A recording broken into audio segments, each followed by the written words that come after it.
Hey guys, I'm back. Before we get started, I just want to point out my website. It's called audiosoftwaretutor.com.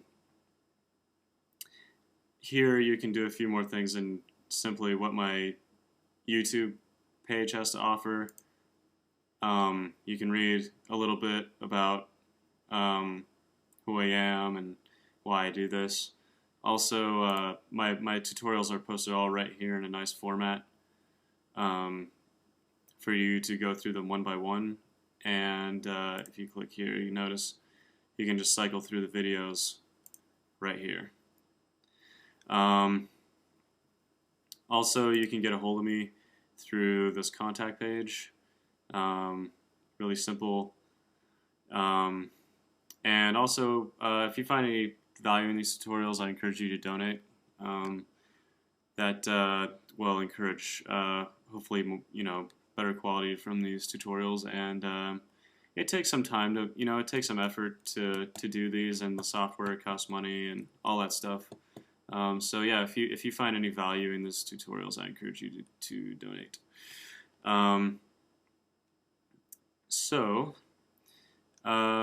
Yeah, also you can get a hold of me in other ways too. You can check out my Facebook page, my Twitter page, and also link back to my YouTube should you want to go there. Anyway, let's get back to the matter at hand. So what we're going to talk about today is how to create an LFO, or how to use one in our project. So LFOs are used a lot when we want to do some sort of modulation to the signal, much like an envelope, which we use to control the amplitude. The big difference between an LFO and an envelope is the envelope only occurs once per per command. So for example,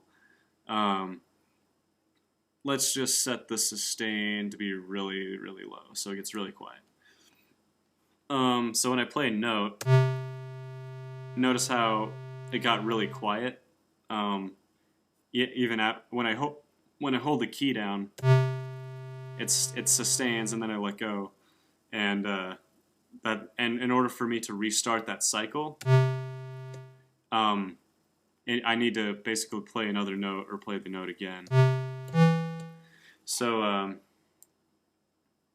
what we're actually going to use, but what an LFO does is it's a continuous sort of cycle that continues to cycle even after you hold the key down. So basically what we're going to use that for, we're not going to use it to control the amplitude like we have our envelope controlling.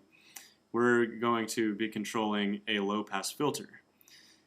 And, well, I thought I would use an LFO to modulate a low-pass filter because that's how you create the effect in dubstep, popularly known as the wobble bass. And so basically I thought, it'd be fun. Let's make our synthesizer, maybe a little more, I don't know, applicable to the real world, and make it do something that people might actually, make it do something that you guys might actually use in the future. So let's get into it. We're just going to go into our structure view, and we have a few oscillators. And the first thing we're going to do is, rather than create the LFO right here, we're going to make a macro. I'm just going to create an empty one, and I'm going to rename it LFO. And since we're going to be modulating the low pass filter, so I'm just going to call it low pass LFO. And if we go back to our structure, now we have a little thing there that oops.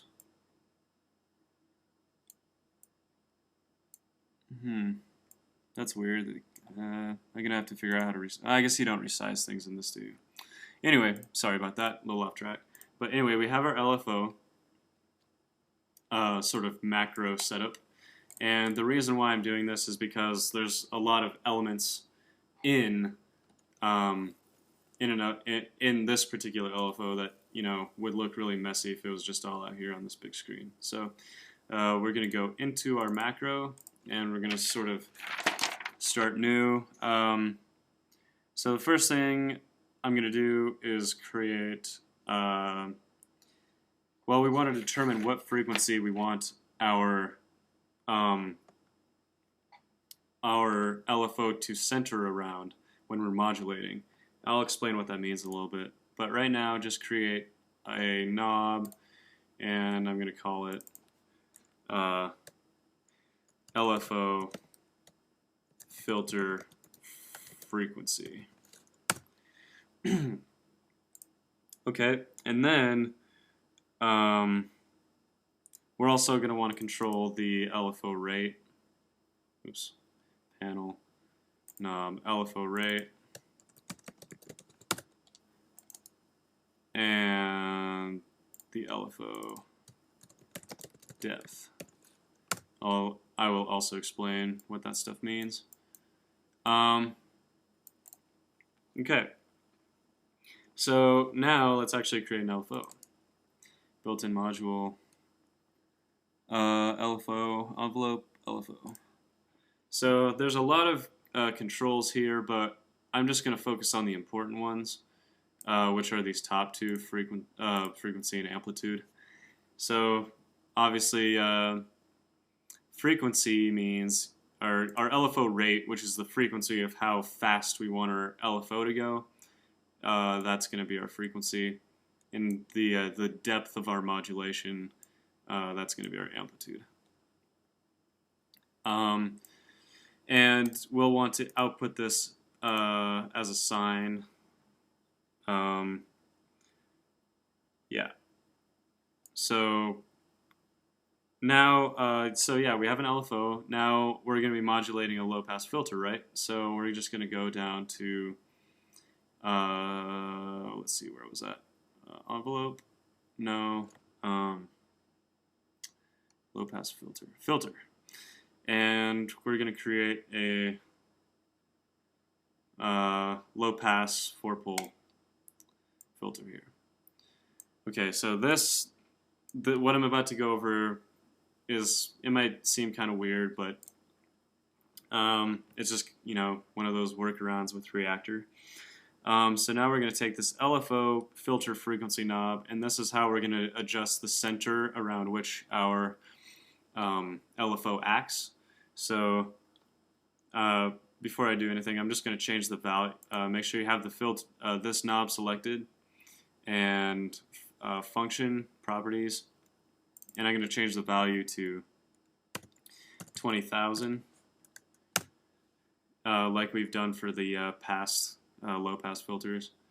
And see, this is a number, but this pitch input doesn't read frequency directly. We need to convert it to a pitch number input. So we're going to have to go to math, log f, and it'll convert it from a frequency to a pitch. And then we'll want to output our, we don't do this yet, because we need this to go in there too, but there's only room for one. So what do we need to do here? We need to add an addition module. Math, add, and oops, put that there, that there, that there, and so now we need, what do we need? We need to, okay, so now we know how to modulate our filter, but we don't have any input signal. We don't have any audio to be controlling. So we're going to go back out here, and we're going to route the signals between the oscillator the oscillators, and the master fader. So I'm just going to delete this chain here. I'm going to drag out here, and then I'm going to hold Command, Control if you're on Windows. I'm going to drag it and create an input for us for the macro. And then I'm going to also do the same from the other side. So we have an in and an out, and so yeah, we have our out and our in modules here in the macro. Then we're going to put our output from our low pass to the output of the macro, and the input of our audio to the input of the filter. So again, what we're doing, we're modulating the rate at which our LFO is going to be modulating, the depth, how much, I guess, yeah, how deep the modulation is, basically the amplitude of the LFO, the filter frequency, which is where we want the, which is how we determine which frequencies we want to be affecting. And then we're basically just adding that all in there, and yeah. So if we want, we can create a resonance, although that's what gives you a little more bite. And towards the end of this video, I might add it, but for now, I'm just going to try and keep it simple. So yeah, now we have a fully functional macro here, our LFO. Okay, so now let's make sure our values for our knobs are good to go. So the LFO rate, I didn't set this. This is going to need to be 20. Anything below 20, and it's not actually by definition no longer an LFO. You've created a pitch that you can hear by ear, and this is actually the basis of frequency modulation, but we won't get into that. So 20 is our max, and our LFO depth is going to be, technically it should be 1, but I found I got better results when it was 2. So I'm just going to change that to 2. Our LFO filter, yes, we already changed that, so I think we're good here. So now we're just going to have to go into our structure view and take all these new knobs that we made and rearrange them to look a little bit better. So we have our LFO depth, LFO rate, filter frequency. Okay. All right, there you go. So let's test this here. So we have a it's probably a good spot there. LFO rate, LFO depth. Let's turn that all the way up to give us the maximum effect. And let's play a note. It's really hard to hear. That's really thin, actually. Oh, you know what? I set the wrong value for the depth. So we're actually going to want this to be 100. Sorry about that. Good. So now let's turn this down a little bit. So now it's like now it sounds like a sort of a beep or something. Okay. So let's make this a little less deep, and let's slow it down a little bit so you can hear more of what's going on. So do you hear what's happening? It's basically the LFO is acting on the low pass filter, making it move, making the low pass cutoff move back and forth to create this wobbly effect. So this is you can create a lot of cool sounds with this now. Let's change this low pass filter frequency, bring it down a little bit, emphasize the lower frequencies. Maybe make the depth a little more.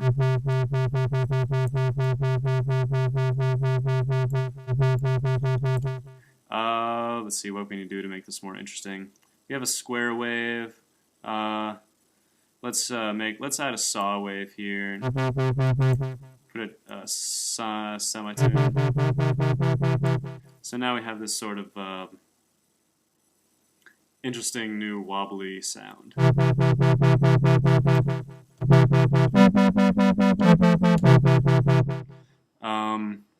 Okay, good.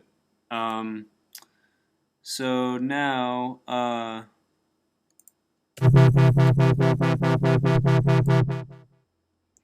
yeah, okay, so now you know the basics. And another thing I want to do real quickly, it was brought to my attention that we have no panning functionality in our synth, so I thought I would add that real quick. Okay, so to add stereo panning functionality, all we need to do, it's really, really simple. Built-in module, signal path, stereo pan. And just take the, just move our master behind. Technically, well, let's see. The best way to actually do, yeah, okay, never mind. So we're going to put, usually we want the master fader to be the very last thing affecting the auto chain, so we'll put this below the filter. Okay, so, actually, no, this won't work if we do it this way. So apologies for my back and forth here. To make the panner actually work the way it's supposed to, we're going to need to put this as the last thing in the chain. So that's pretty simple to do. Just delete the chain directly to the outputs and just put it through the stereo panner. Add a knob. We'll just call it pan, and then we'll give this a value of -1 and 1, and we'll put the left output to the left and the right output to the right. So let's see how that works. Oh wait, we need to move the pan knob. We'll just put it over here. And also set the number of steps to 128.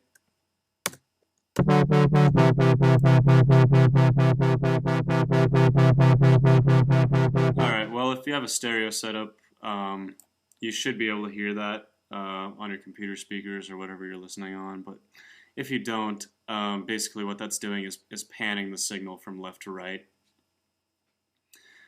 And it works very well. So, okay. And finally, I guess I'll just show you kind of how, people would use a, give you a little sort of brief effect on what the wobble effect actually is. So right now our bass, not our bass yet, our synth has a wobbly, but now we want it to wobble like a bass that you hear in dubstep tracks. So to do that, I think I'm going to turn, well, we have 2 saw waves, that should be good, but we're going to take we're going to take this oscillator 3 down an octave, so that gives a little bass, and then we're going to take this semitone off on the oscillator 2. Now it sounds a lot thicker. Turn off the square wave on os1. That sounds a little more like what you're used to hearing in a dubstep track, just a little bit. But to make it a little more convincing, we'll add depth. And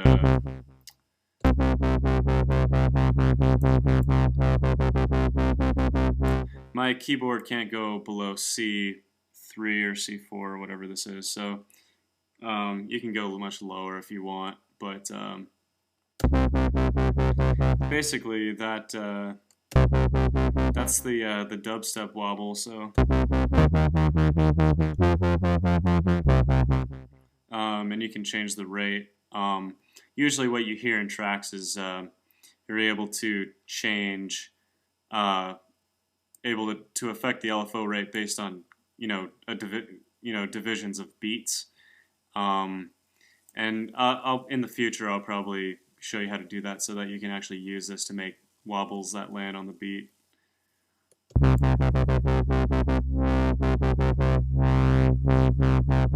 But yeah, you can do some cool things now, and if you give it, if you add the right effects, you can make it sound really, really deep.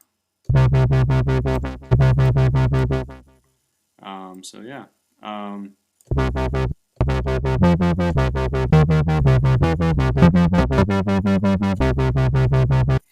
Yeah, well, that's basically all I had to show you today.